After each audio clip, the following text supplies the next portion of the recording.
প্রত্যেক দিনের কর্মব্যস্ততায় হাঁপিয়ে উঠেছ? তাহলে আজকের ভিডিওটা শুধুমাত্র তোমাদের জন্য। আজ আমি তোমাদেরকে নিয়ে যাব নতুন একটা মন্দিরে, যেখানে গেলে তোমাদের সকল মনের আশা পূরণ তো হবেই, তার সাথে মনও শান্তিতে ভরে যাবে। একটা দিন কিভাবে কেটে যাবে তোমরা নিজেরাই বুঝতে পারবে না। মন্দিরে বাবাকে দর্শন করার সাথে সাথে সেখানে ছোট এবং বড়দের জন্য পেয়ে যাবে পার্ক এবং পেয়ে যাবে জলের মাঝে রেস্টুরেন্ট। সেখানে বসে কিছুটা সময় কাটাতে পারো, দেখবে খুব ভালো লাগবে। এছাড়াও দূর থেকে আসলে থাকার ব্যবস্থাও আছে। চলো তাহলে দেরি না করে ভিডিওটা শুরু করা যাক।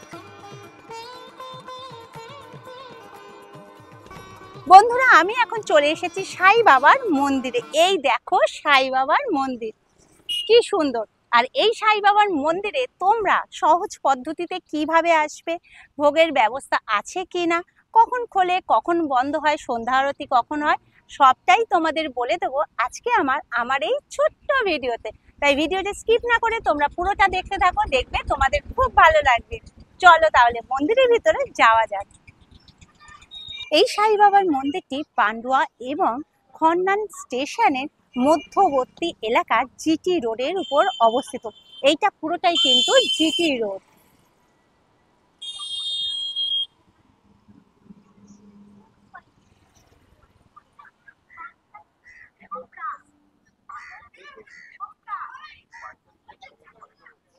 সাই বাবার মন্দিরটা হুগলি জেলায় অবস্থিত।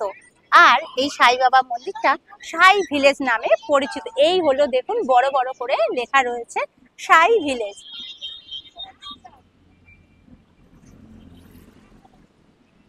মন্দিরের ভিতরে ঢোকার আগেই মন্দিরের দেওয়ালে রয়েছে সুন্দর চিত্র ছবি আঁকা বাচ্চাদের। দেখুন, যেহেতু মন্দিরের ভিতরে ডান সাইডে রয়েছে একটি চিলড্রেন পার্ক, আর সেই চিলড্রেন পার্কটাকে তুলে ধরা হয়েছে এই পাঁচিলের মধ্যে। খুব সুন্দর লাগছে। আমি এখন দাঁড়িয়ে আছি মন্দিরের মেন গেটের সামনে, আর এই হলো মন্দিরের মেন গেট। সন্ধ্যাবেলা যখন লাইট চলে তখন কিন্তু এই গেটটা কিন্তু অপরূপ সৌন্দর্যে ভরে ওঠে। তার আগে আমি তোমাদেরকে বলি, মন্দিরের ভিতরে ঢোকার আগে এই মন্দির কখন খোলে এবং কখন বন্ধ হয়। মন্দিরের দেওয়ালে দেখুন লেখা রয়েছে সকাল 8টা থেকে 10টা পর্যন্ত খোলা থাকে, আবার 12টা থেকে ঠিক 2টোর সময় অবধি কিন্তু খোলা থাকে, তারপরে বন্ধ হয়ে যায়। আবার খোলে 6টার সময় এবং 8টার সময় বন্ধ হয়ে যায় মন্দির। মন্দির কখন খোলে এবং বন্ধ হয় সেটা তো তোমাদের বললামই। তার আগে আর একটা কথা বলে রাখি, এই নতুন মন্দিরে সাই বাবার মন্দিরে ঢুকতে কিন্তু কোনো এন্ট্রি ফি লাগে না। কিন্তু এই সাই বাবার মন্দিরের ভেতরেই রয়েছে ছোট্ট একটি চিলড্রেন্স পার্ক। সেটাতে যদি তোমরা ঢুকতে চাও, বাচ্চাদের নিয়ে আসো, তারা কিন্তু খুব এনজয় করবে। এবং সেই চিলড্রেন্স পার্কের জন্য তোমাদের কিন্তু 40 টাকা দিয়ে টিকিট কাটতে হবে, সেটা কিন্তু এখানে লেখাই রয়েছে। আর এটা হলো চিলড্রেন্স পার্কের জন্য টিকিট কাটার জন্য কাউন্টার। এখান থেকেই তোমাদের কিন্তু টিকিটটা কেটে নিতে হবে।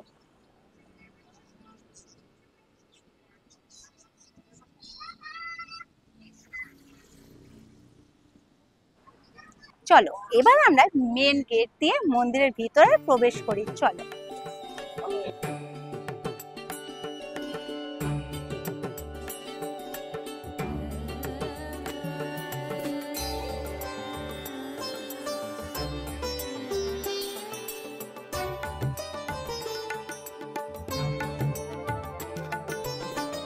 এই মন্দিরেরই কর্তৃপক্ষ থেকে শুনে নিই এই মন্দিরে আসার সহজ পদ্ধতি, কিভাবে আসবে এই মন্দিরে। তারা একটু বলে দিন যে কিভাবে আসবে। আমাদের এখানে আসার জন্য হাওড়া বর্ধমান মেন লাইন, হাওড়া থেকে যদি কলকাতা থেকে আসে Howrah Bardhaman main line train ধরে সে খন্নান স্টেশনে নামবে। খন্নান স্টেশন থেকে আমাদের সাই ভিলেজ হচ্ছে 10 মিনিটের রাস্তা। টোটোতে যে কোনো টোটোওয়ালাকে বললে সাই বাবার মন্দির যাবো, যে কেউ নিয়ে আসবে, 10 টাকা ভাড়া নেবে।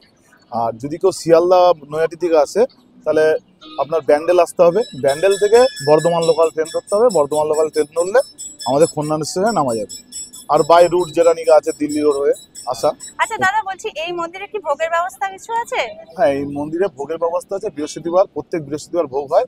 সবাই যে এখানে উপস্থিত থাকে সেই ভোগের প্রসাদ সবাই পাবে। আচ্ছা, বিনামূল্যে সেটা ভোগের বিনামূল্যে প্রসাদ সবাই সেটা প্রসাদ পাওয়া যায়। আচ্ছা, বসে মানে যে না, ভোগের ব্যবস্থা বসে সেটা? সেটা নেই, এখানে আসলে সবাই ভোগের প্রসাদ আচ্ছা পাবে। দুপুর 12টার, যদি কেউ 11টার মধ্যে চলে আসে এখানে, 11টা থেকে দুপুর 1:30টার মধ্যে যে থাকবে সেই ভোগের প্রসাদ পাবে। আচ্ছা, আর সন্ধ্যাবেলা এমনি কোনো আর কোনো না, প্রসাদ সন্ধ্যেবেলায় দিতে যেরকম সন্ধ্যের সময় পুজো হয়, ভোগ আরতি হয়, আরতি আচ্ছা। হয়, পুজো হয়, নিত্য পুজো যে সেটা আছে। হয়? আচ্ছা, ঠিক আছে।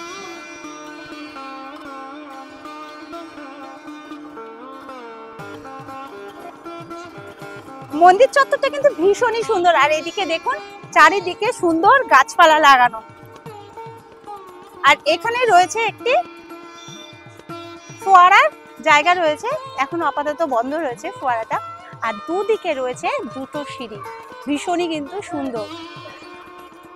দেখুন দুদিক দিয়ে কিন্তু আপনারা উঠতে পারবেন এই মন্দিরে। মন্দিরের উপরে তো আমরা উঠবই, এই সিঁড়ি দিয়ে উঠতে হবে আমাদেরকে। তার আগে কিন্তু এখানে জুতো রেখে আমরা উপরে প্রবেশ করবো, আর আলাদা করে কিন্তু জুতো রাখার কোনো জায়গা নেই। তো চলো জুতোটা রেখে আমরা মন্দিরের ভিতর প্রবেশ করব। চলো।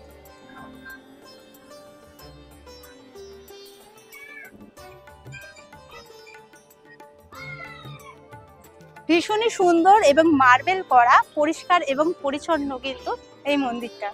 এবং এখানে দেখুন সুন্দর কাচ দিয়ে ডিজাইন করা।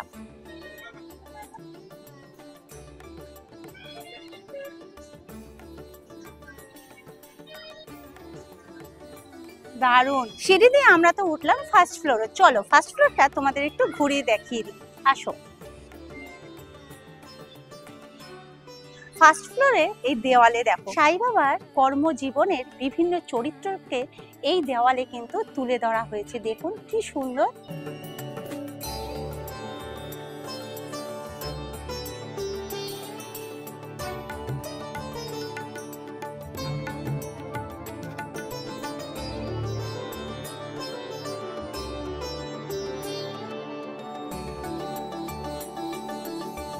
ফার্স্ট ফ্লোর মন্দির প্রাঙ্গণের পাশেই রয়েছে দূর থেকে যারা আসবে তাদের থাকবার জন্য সুন্দর গেস্ট হাউস।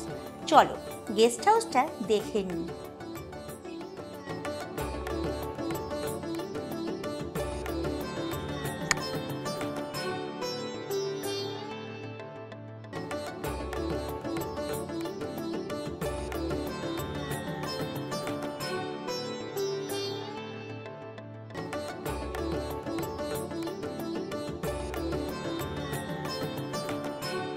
আমাদের এখানে 11খানা রুম আছে, সবকটাই 2 বেডরুম, দুজনে থাকার মতো।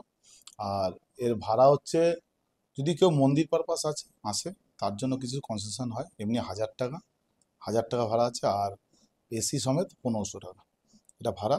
আর মন্দির পারপাসে কেউ যদি মন্দির ঘুরতে আসে তার জন্য কনসেশন আছে। আচ্ছা, যদি ধরুন দুজনের বেশি, ধরুন 4জন বা 6জন আসবে, তাদের জন্য কি মানে বড় রুম আছে নাকি এরকম ছোট রুমই আছে? না, সবই একই 2 বেড, সবই 2 বেড। ফার্স্ট ফ্লোর বা গর্ভগৃহের নিচের তলাতেই রয়েছে একটি ম্যারেজ রুম। চলো দেখো এই ম্যারেজ রুমটা কি সুন্দরভাবে সাজানো গোছানো। হুগলির এই সাই বাবার মন্দিরটা সত্যি অপরূপ সুন্দর, ঝা চকচকে এই মন্দিরটা। ফার্স্ট ফ্লোর থেকে দেখো মন্দির প্রাঙ্গণের বাইরেটা কি সুন্দর, আলো গাছ গাছালি দিয়ে সাজানো এবং গোছানো। একটা দিন এখানে আসলে কিভাবে যে তোমাদের কেটে যাবে তোমরা নিজেরাও বুঝতে পারবে না। খুব সুন্দর এই মন্দিরটা। চলো এবার তাহলে বাবার গর্ভগৃহের দিকে প্রবেশ করব এই সিঁড়ি দিয়ে উঠে।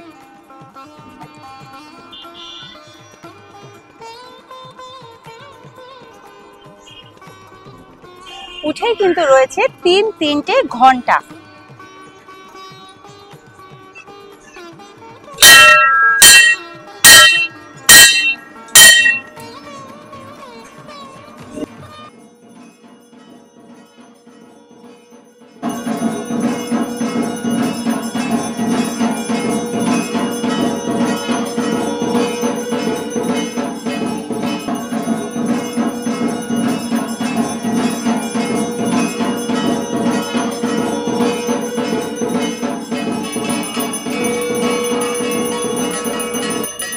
আমার নাম মাধবচন্দ্র সাহা। এইটা করেছে আমার ছোট ভাই, তার নাম কৃষ্ণকান্ত সাহা। হ্যাঁ, উনি লন্ডনে থাকেন। হ্যাঁ, আর উনি ছোটবেলা থেকেই সাই বাবার ভক্ত। চলো এবার তোমাদের দেখায় মন্দির প্রাঙ্গণে ঢুকতেই ডান দিকে রয়েছে একটি চিলড্রেন্স পার্ক। সেখানে ছোট এবং বড়রা উভয়ে কিন্তু খুব মজা করছে। রয়েছে সুন্দর একটা টয় ট্রেন, সেই টয় ট্রেনে বসে কিন্তু পুরো মন্দির প্রাঙ্গণটা ঘুরে নিচ্ছে। এছাড়াও রয়েছে বিভিন্ন রকম অ্যাক্টিভিটির জিনিস।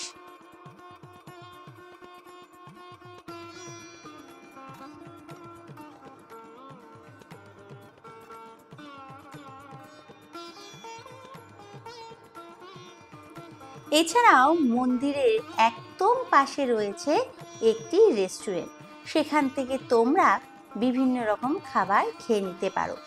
একটি জলাশয় আছে, সেই জলাশয়ের পাশেই রয়েছে সুন্দর বসার জায়গা এবং মধ্যখানে রয়েছে একটি সুন্দর ফোয়ারা, সেটি কিন্তু এখন বন্ধ রয়েছে। এছাড়াও রয়েছে টয়লেটের সুব্যবস্থা। তাহলে বন্ধুরা, আজকের মতো ভিডিওটা আমি এখানেই শেষ করব। তোমরা সকলে সুস্থ থেকো, ভালো থেকো, আর যদি ভালো লাগে ভিডিওটা তাহলে একবার এসে ঘুরে যেও, দেখবে সকলের খুব ভালো লাগবে। আর লাইক করতে কিন্তু একদম ভুলো না, কমেন্টও করো যদি কিছু জিজ্ঞাসার থাকে। আর আমার চ্যানেলের নতুন বন্ধু হলে সাবস্ক্রাইব করে পাশে থেকো। আজকের মতো টাটা।